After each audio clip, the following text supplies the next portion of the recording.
Oi, eu sou a professora Fê Vicente. Vou estar aqui com vocês na classe para falar de interpretação de texto.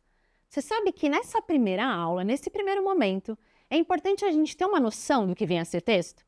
Eu sei que você já tem uma certa familiaridade com essa palavra. Afinal, você, ao longo da sua jornada estudantil, já ouviu muitas vezes essa palavra. Mas uma coisa que a gente tem que prestar atenção é que, primeiramente, o texto, e a palavra texto, inclusive, ela vem do latim, tendo como significado tecido, tecer. Já parou para pensar nisso?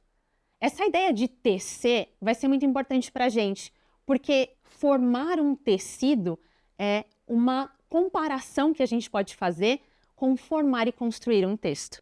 Então, eu vou partir de um pressuposto aqui. A gente vai fundamentar, as considerações necessárias para a gente ter um bom texto, fazer uma boa leitura de um texto.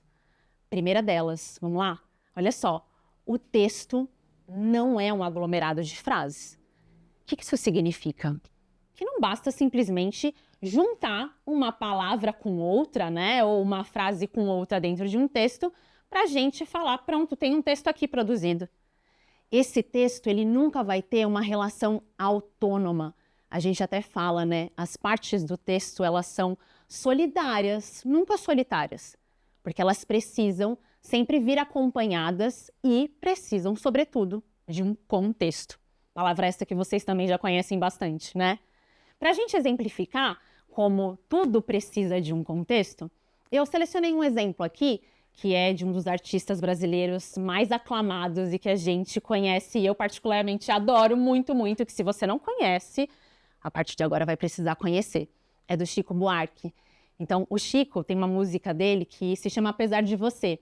E nesse trechinho que eu destaquei, tá escrito aqui, apesar de você, amanhã há de ser outro dia. A gente pode reparar que se a gente ficar só no significado desse trechinho, dessa parte aqui que é até meio que o pontapé aqui da música, o refrão e tudo mais, a gente pode levar um pressuposto de consideração que é partir do seguinte, bom, apesar de você, sabe que se trata de um contexto de um relacionamento amoroso, e que, portanto, sei lá, numa relação amorosa, apesar do que o outro fez comigo, amanhã as coisas vão mudar, eu vou superar e as coisas vão para frente. Agora, se eu partir de um contexto diferente, pensar, por exemplo, que essa música ela foi composta em um período, em uma época específica, aí muda um pouco o significado dessa parte do texto, dessa parte da música. Se a gente lembrar que o Chico Buarque compôs essa música em 1978, período histórico em que a gente estava passando pela ditadura militar no Brasil, aí a gente vê que muda um pouquinho o significado, não muda?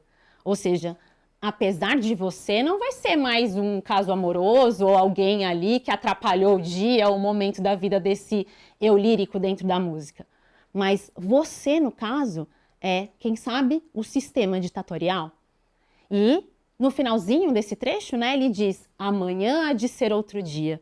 Ou seja, no contexto da ditadura, ele, esperançoso, pensa, quem sabe a gente consegue, então, superar esse sistema que, a todo custo, tenta censurar, enfim, tenta não deixar o público, a população brasileira, se expressar como ele acredita que deveria. Então, isso prova que a gente tem partes do texto que precisam ser conversadas, dialogadas e também precisa se levar em consideração o contexto onde elas foram colocadas. Seja o contexto explicitamente dentro de um trecho, porque às vezes no próprio texto vem aparecendo ali, a gente entende o contexto, está relacionada com aquela outra parte, já havia sido dito algum outro momento que dá para compreender. Mas às vezes o contexto ele não vem explícito, não. E aí a gente precisa recorrer a contextos históricos, contextos literários, contextos de diversas naturezas. Então é por isso que nenhuma parte no texto vai poder não ter diálogo com as demais.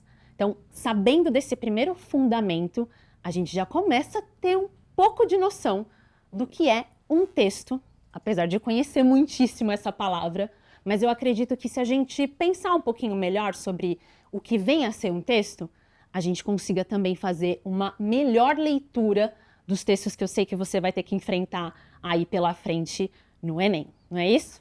Então, nos próximos vídeos também a gente vai ter mais outros fundamentos importantes para saber como fazer melhor a leitura e interpretação dos textos para essa prova tão aguardada e ansiada pela gente, tá bom?